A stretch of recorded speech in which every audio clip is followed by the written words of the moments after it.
So, in light of what's going on in Europe, I guess East Coast of the United States, I thought I would share my whole house chiller. It is a condenser unit out of just a broken AC system. Originally, these things have 4 zones. 1, 2, 3, 4. Originally, I piped water into the one, and it circled all the way through. But my radiators were only cool. The first radiator was only cooled down to about there. So it was way too efficient. So this is the remake. Each zone has an in and an out, and so all of them come in right here, and all of them go out right through there. It's just made from garbage, I know, but it keeps this whole space cool and livable. Ignore that. I didn't get enough water out of it one winter when I put it back up in the barn, and it froze, but I was able to patch it back together.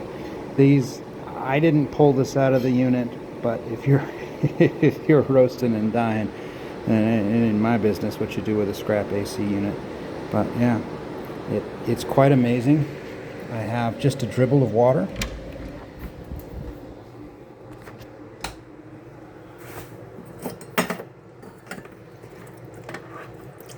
That's actually a touch high.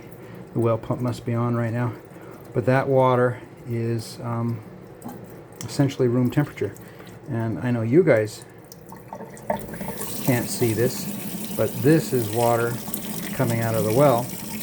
And when I go from this to this, the little one actually feels warm. So,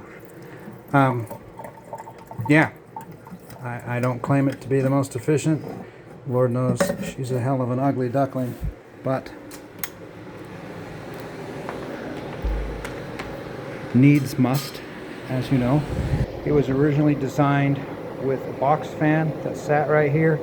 It just didn't push enough air, and so I stole a blower out of a dead furnace. But even with the box fans, and I actually stacked 2 of them, but even with the box fans, it brought the temperatures down in this room. It's yeah, it works really well, and I have essentially no money invested in it. I know she's a redheaded stepchild. However, again, if you're roasting, you can do this. You can do this with an old car radiator. You know, you can do this with basically nothing. So, anyways, here's how I keep the house cool.